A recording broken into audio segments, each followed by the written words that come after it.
What is up, O&A youth? Hey, my name is Rory. I'm one of the pastors on the team here. And today we're jumping into a brand new City Night series titled Elevate Your Circle, where we're talking about not only your faith, but also the friends that you keep. Now, we've all had friends, right? Good friends, some bad friends. I had some really awesome friends growing up. One of them was Roland. Roland had this big house on the hill. He had all the new gaming systems. I remember when he got the Sega Genesis and we lost our mind, and many of you were like, what the heck is a Sega Genesis? It's cool. It was awesome back in the day. Then, of course, there was Jared. His last name was Underbrink. We like to joke and call him Understink, but he had all this sports memorabilia, and it was awesome to hang out at Jared's house.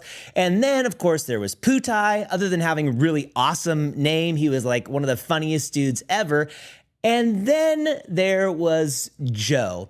In fourth grade, we became inseparable. Now, I don't know about you, but it wasn't like we had a lot of commonalities. Maybe you have friends like this. You don't have a lot of commonalities like on the outside, but then somehow things click. I mean, he was all about rock music, Smashing Pumpkins. I was all about hip hop, Tupac and Biggie. He liked to wear Converse. I liked to wear J's. And he farted when he laughed. And I had glasses so thick I could line them up with the sun and quite literally fry bugs with them. We didn't have a lot of commonalities, but we did have a lot of commonalities. We were inseparable. And all the way fourth through eighth grade, man, you would find us hanging out together. And then somewhere around that eighth grade time frame, things started to change. I met Jesus, and Jesus became a huge part of my world, and I noticed my worldview was starting to change. Joe really wasn't into the Jesus thing, but he would come to church with me sometimes.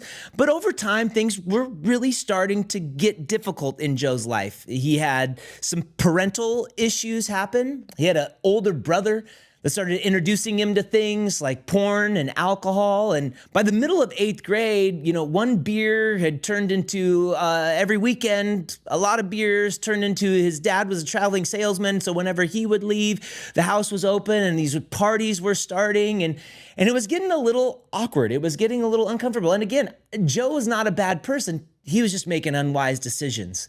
And it was hard as a new Christian to kind of watch this. And I was watching his life plummet. He had always done really well in school, and now he wasn't doing so well in school. And the friends that were around our circle, they were starting to change. And I remember one night vividly, Joe was having one of his parties, and they were starting to get a little bit more insane each and every time. One party of 15 to 20 people then grew to close to 100 people in his cul-de-sac, in his house, and it was like a rager. And we were all in like eighth grade, so this was insane. And I remember the night when it happened. There was a night where all of a sudden the cops descended upon his house and everybody was running everywhere. I remember jumping off his balcony onto the grass in his backyard, jumping over his fence and running to a whole nother neighborhood to hide behind some bushes. And I remember thinking to myself, hey, something's got to change. I can't keep keeping this circle. My circle of friends was changing. The decisions they were making were not in my best interest. Someone once said, it's hard to live the right life when you have the wrong friends. What did I need to do? I needed to elevate my circle. But there's a tension in that statement, because somewhere I read that we are supposed to be the salt and light in this world, that we're supposed to help those who are far from God come near. Somewhere I read that Jesus was a friend of sinners, and that tension is real and it's true. But this is also true, and it's an observation from Jesus's life. See, Jesus, he loved everyone the same, but he didn't give everyone the same amount of time. Let me say that again. Jesus loved everybody the same. He loved the tax collector, the prostitute, even the Pharisees, right? But he didn't give them all the equal amount of time. They didn't all have equal access. See, Jesus had a circle of 12, and then he even had an inner circle of 3. And those guys, they got the majority of his time. That was his circle. The question is, who is your circle? And is your circle a wise circle? Are they leading you towards Jesus, or are they leading you astray towards other things that are going to cause a lot of pain, a lot of hurt, and a lot of heartache? To dive into this a little bit more today, we're going to look at a verse from the book of Proverbs. And to get a little context for that, I'm going to hand it over to Paul. Professor Paul here, and this week we're reading out of the book of Proverbs. Proverbs was written over a long period of time, from around 800 BCE to about 500 BCE, which means that there are many, often anonymous authors, but one notable author is King Solomon himself. The book of Proverbs is known as wisdom literature, which means that there's not a story or narrative, but rather it's different pieces of wisdom, and this wisdom is often broken up between wisdom and foolishness. Wisdom, or hokmah, things that we should be doing, and foolishness that we shouldn't. Which means most proverbs are broken down into the wise do this and the foolish do this. Like our verse for this week, walk with the wise and become wise, for a companion of fool suffers harm.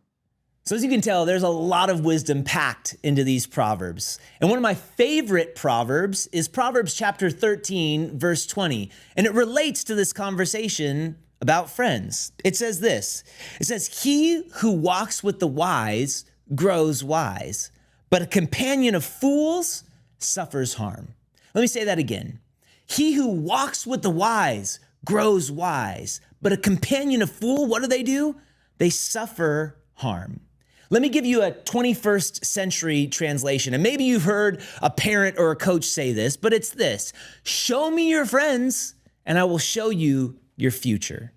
Show me your friends and I will show you your future. In fact, social scientists say that you and I, we're the average of the 5 friends that we keep.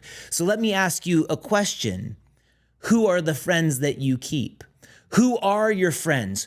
Who is your circle? Are they leading you where you want to go? Because show me your friends and I will what? I will show you your future. So are your friends leading you closer to the things of God? Are they leading you toward your life's purpose, or are they pulling you away? Are they distracting you? Are they not taking you where God wants you to go? And if that's the case, it might be time to elevate your circle.